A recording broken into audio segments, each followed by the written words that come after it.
Os dias, horários e cidades das manifestações estão sendo combinados pelas redes sociais.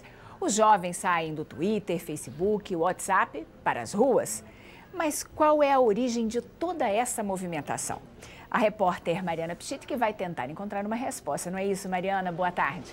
Boa tarde, Adriana. Boa tarde a todos. Se os líderes dessas manifestações não são tão claros, não são pessoas específicas, ao meio para convocar as pessoas, sim, como você estava falando, né? Nós vamos conversar com o Marcelo Minuti, que é professor, especialista em mídia digital. Esse tipo, para a gente entender um pouco melhor se isso veio para ficar mesmo, não é, professor? Já na Primavera Árabe, no final de 2010, ainda isso já era usado nos países árabes, demorou, mas chegou aqui. É para ficar? Tudo indica que sim, Mariana. Você percebe que esse tipo de comunicação ela é extremamente mais eficiente que outras formas de comunicação, de mobilização que eram utilizadas antigamente. E você consegue fazer comunicações de muitos para muitos e não de poucos para muitos. Essa é toda a diferença e é o que faz esse negócio, essa questão específica da mobilização em tempo recorde acontecer de forma tão fluida, tão orgânica. Na verdade, as primeiras manifestações chegaram a pegar a polícia, os órgãos de segurança de surpresa, porque ninguém esperava que fosse uma coisa dessa natureza, né? Isso, a mobilização foi organizada via redes sociais em 2 dias, 3 dias no máximo. E quando você olha para esse ambiente, você vê muitos especialistas falando que não existem lideranças. Na verdade, quando você olha para dentro dessas mobilizações, na verdade existem muitas lideranças. Só que as lideranças não são lideranças políticas. Então você tem centenas de líderes.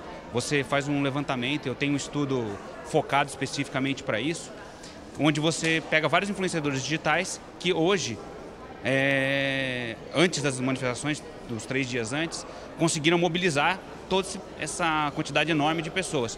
Por exemplo, você pega alguns influenciadores digitais que não são influenciadores políticos, conseguiram mais de 2 milhões de visualizações nos seus chamados às ruas para os jovens. Então existem lideranças, só que não são lideranças políticas. Na verdade é uma leitura antiga, então, de quem não está acostumado com esse tipo de meio para convocar manifestações, né? Então são vários, quase todo mundo pode ser um líder. Perfeito, é isso mesmo. Qualquer pessoa hoje pode ser um líder. Qualquer indivíduo hoje é uma mídia em potencial. A gente vive a era do eu mídia, né?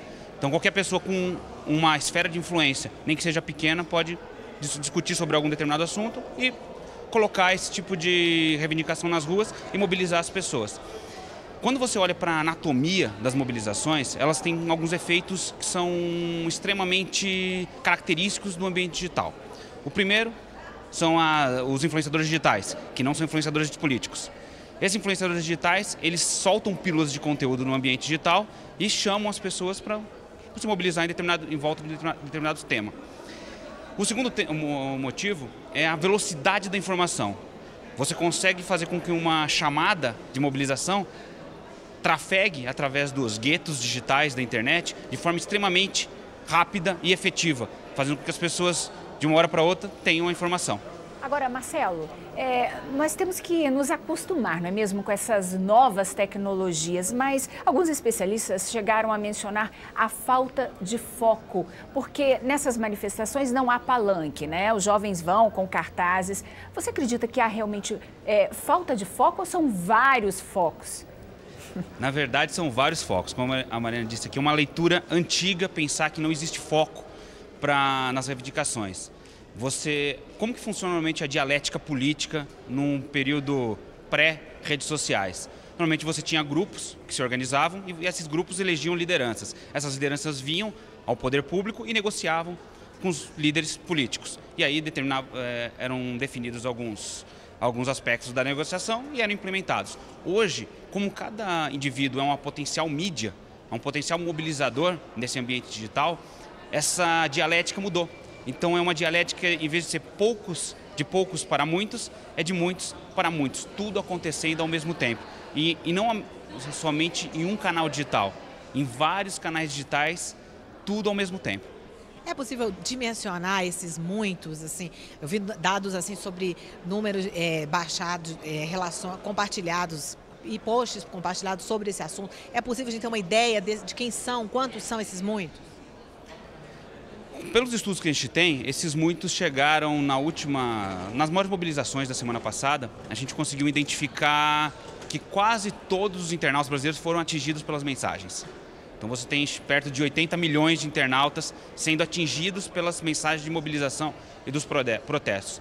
Você olhava para as timelines das redes sociais, para as linhas do tempo, e você via que 90% das discussões estavam em volta dos protestos. Então esses muitos são muitos realmente. Tem muita gente mobilizada e não é você pensar que especificamente você tem alguns indivíduos e você tem que trabalhar especificamente com esses indivíduos. Não. Você tem que trabalhar com todos ao mesmo tempo. Essa é a diferença da dialética política desse começo de século. Quando essas manifestações começarem a deixar as ruas, elas vão permanecer nas redes sociais e qual vai ser o resultado disso?